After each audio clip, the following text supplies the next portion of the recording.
And now, probing the facts with Hank and Keith. Keith and Hank. The notorious criminal known only as Miss Beasley has inspired fear in the hearts of honest Christians for what some consider to be eons. Yet the felonious feline is also considered a mere urban myth, like the Slender Man or Chalupa Cop. Yeah, by a bunch of quack science nerds. But we know the truth. I reckon what my compatriot means to say is that we will find the truth. We're gonna root it out. And we ain't gonna use no antiseptic neither. That's right. So, what do we know about Miss Beasley? We know it to be told that she's a sexual deviant, what preys upon the feeble-minded and the debt-ridden. An arsonist and a murderer, a war criminal. Some say a cannibal even. Forensic analysis has confirmed her involvement in some of the most horrific atrocities history has ever known. Her sway over leaders such as Genghis Khan, Vlad the Impaler, and Joffrey Baratheon have earned her the name King Whisperer. But these are just the stories, dear listeners. And now we're gonna drive into the facts. The vilifiable evidence. Of course, our research only led us so far. But we looked out when a certain Fancy Pants Dubois contacted us late one night. And delivered to our waiting arms a manila envelope of evidence. Of her former nanny, the original black cat, Miss Beasley. Oh yeah, did we mention Miss Beasley as a kitty cat? Yeah, a real nasty one too. Yeah. But first, a word about libraries. Do you realize that the library is the most insidious government agency in the history of human civilization? Never has another so-called public service entity been given such wanton and fancy-free range to encroach upon your liberty as the United States Library. My liberty is being encroached upon. The library thinks it can tell us what's fiction and what's history. It thinks it can tell us what not to look at on the internet. It thinks it's smarter than us, but we know better, don't we, Hank? Yeah. This message is approved by Hank and Keith. Keith and Hank. Hank and Keith Keith here. and Hank here. We're coming off Interstate 44 just outside of Springfield, Missouri, where Fancy Pants Dubois has agreed to meet us for an interview about her remarkable experience living under paw of the deviant sociopath, Miss Beasley. Let me talk. Give me the mic. You're the driver. Our exit's coming up. Oh, it's our exit, but I can only drive and you can only talk? In 500 feet, take exit 74, Spindle Dick Road. Turn off the highway up here, Keith. I heard the damn map thing, man. In 100 feet, turn right on Spindle Dick Road. But as I was saying, Use right lane to turn right onto Spindle Dick Road. Fancy Pants was adopted by Janet Dubois. Continue south on Spindle Dick Road for 1 mile. But Miss Dubois' busy schedule required her to employ a nanny. In 1 mile, turn left on Ramshackle Drive. Which of course led to the fateful introduction of There is a donut shop ahead in 50 feet. Beasley. Now, Nanny B's resume was really impressive, and her testimonials were too. But it wouldn't be long before the Dubois house would begin to crumble under her psychic influence. Use center lane to turn left onto Batman Turn Court. here, Keith. I heard. Continue on Batman Court for 50 feet. Your destination is on the right left. That's the house left right there, Keith. I can see that, Hank. You can turn around right there, mister. Yes, ma'am. Turn around is my... Wait, Keith. Look. I think that's Fancy Pants. My baby. Oh, my precious. You're walking. Oh. I'm gonna get the camera. After Fancy Pants' mama Janet dropped her gun and come to the aid of her, cat, well, Keith had some kind of seizure. I don't know if it was a misfire what spooked him, or if it was the sight of that cat, like a giant swollen up blueberry, with little legs poking out. But he was out for a good 45 minutes. Miss Dubois felt bad, so she served up some sweet tea, and we watched this Dr. Meow guy on the TV. We really hit it off, too, once she put away her shotgun. Here you go, hun. You really like my tea, don't you? You know it, darling, but this one's for Keith. What? What's going on? Why am I all wet? You had a seizure and peed your pants, man. But it's all right. I didn't call the medics like you said, and me and Janie been chatting. She said we can interview her daughter long as we leave the door open. You and who? What? Oh, yeah, I mean Janet. It used to be Jeanette, but I changed it because it sounded too foreign. I agree. Good choice, Janie.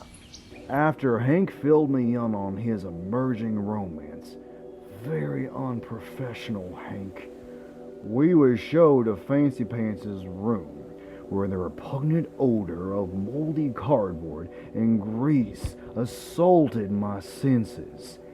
And then I beheld the massive cat, lounging upon a king-size bed, buried in fast food wrappers, and surrounded by a web of photos and newspaper clippings strung up with yarn, a fractured lacework stemming from one simple question. Where is Miss Beasley? Got some chairs here for you, gentlemen. Can I bring you more sweet tea? Thank you, Miss Dubois. Just the chair for me. I'll have some more sweet tea, Miss Dubois. Meow. Meow, meow, meow, meow, meow. Of course, sweetie. Microwave burritos coming right up. Meow. Oh, Mama loves you too, darling. Mwah.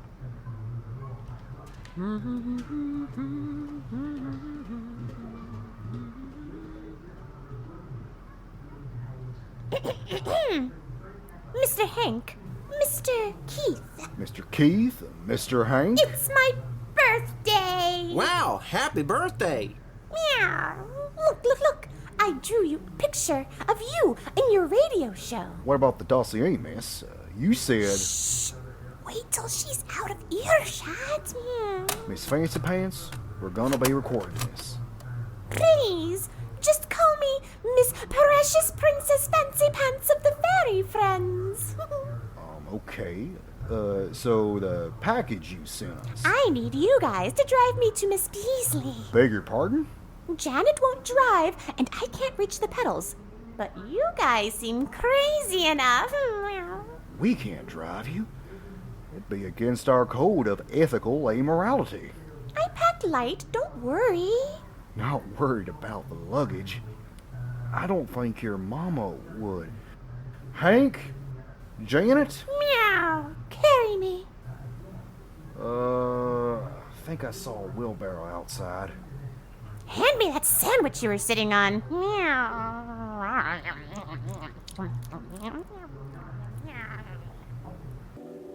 At some point, Hank and Miss Dubois went in the other room. I finally found him, and he was up on a dresser, sitting Indian style, and gnawing on one of his shoes, while she did some kind of weird fish dance all around the room. Wish I could unsee that one. But once I got their attention, Janet was oddly supportive of the trip, and even lent us a wheelbarrow. I found myself filled with wonder and anticipation as I stood at the precipice of a great adventure. But I have to ponder if these strange goings-on are due to a kind of psychic residue for the madness that Beasley germinated in her victims' souls. Hank and Keith and Hank here. Out on the road with Miss Precious Princess Fancy Pants of the Fairy Friends, and we're actually going to meet Beasley herself. Fancy Pants, have you known all along where Beasley was? I'm gonna deal it to you straight, gentlemen. Miss Beasley will always be 10 steps ahead of you. She is a shifting labyrinth. Her story and fate changing with every passing moment. Also, she put microphones in my walls. That's why I couldn't talk to you in my room. Okay, why can't you just tell us where we're going? I'm not really comfortable driving with a blindfold on. Meow. Straighten out a little. Tap on the brake. Gentle. Meow. Gentle. See, Keith, nothing to worry about. I'm taking this damn thing off. Gentlemen, I have to demonstrate one of Miss Beasley's less conventional methods. Yeah. Hey, you smashed my damn taillight. What are you? Human, come here. What? Is that a talking cat? Closer, human.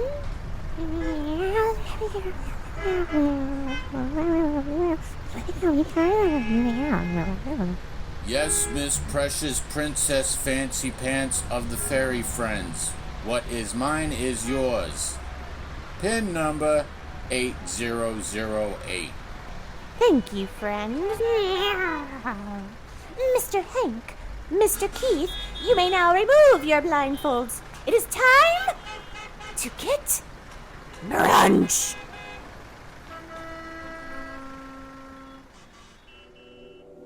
After Fancy Pants had a fine dinner of chicken pickings and pizza and barbecue and candy and nachos and cola, she pulled a map from one of her furry folds and drew an X on the deepest and most remote alcove of the Florida Everglades.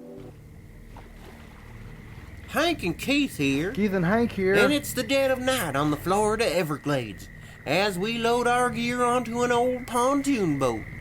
The moon is rising and the fireflies buzz around our heads.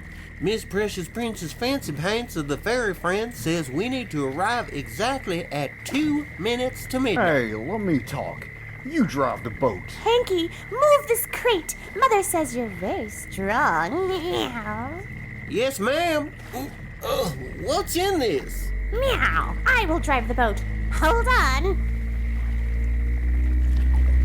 As we push off into the black void of the great swamp, my heart is swollen with anticipation to be the first. Why you keep going on with this highbrow hooey, man?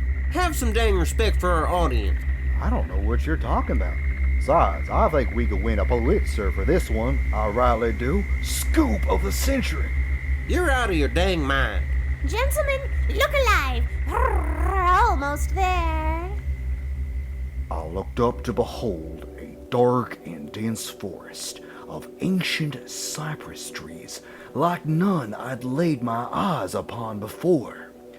And as we glided into their prodigious mass, I realized we were only passing through the roots of the great sentinels.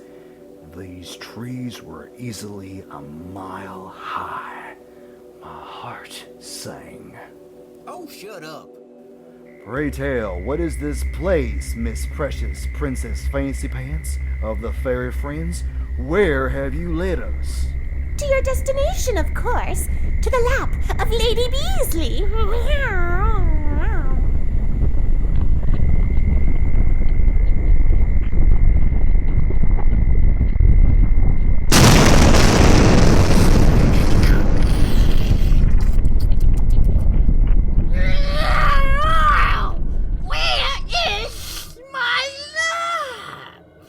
I brought you 2 laps, Miss Beasley. Yes! Yes! Yes! Good job! Now you get out of here! Yes, Miss Beasley. Meow, meow, meow, meow, meow, meow, meow, meow, meow, meow, meow, meow, meow, meow, meow, meow, Mr. Hank! Mr. Keith! Mr. Keith, Mr. Hank? I've been expecting you! Oh, Miss Beasley, is it true? Oh, it's all true, Mr. Keith. Everything. All the myths. All the sightings. I am everywhere. Every time. I am eternal. But what is not eternal is a lamp. A lamp gets cold, boys. You saying you want us to sit on your lap? No, Mr. Keith. I am not. I was just upon your lap. Oh, right. That makes more sense. Tell me, Mr. Keith, what do you know of non-Newtonian physics? The fourth dimension? There are alien vistas you cannot yet comprehend. Visions of worlds which I can show you. I can teach you how to traverse these realities, Mr. Hank and Mr. Keith. Mr. Quiche and Mr. Hank? I understand, great mistress. Hank? What are you doing? What the hell's going on? I wanna pet the kitty. I don't understand. The moss is real comfy, Quiche. And Beasley's real soft. Kinda greasy, though.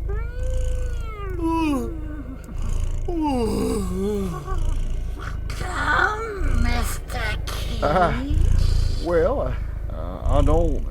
It's just. Come, Mr. Keith. You deserve to relax. Sit and relax.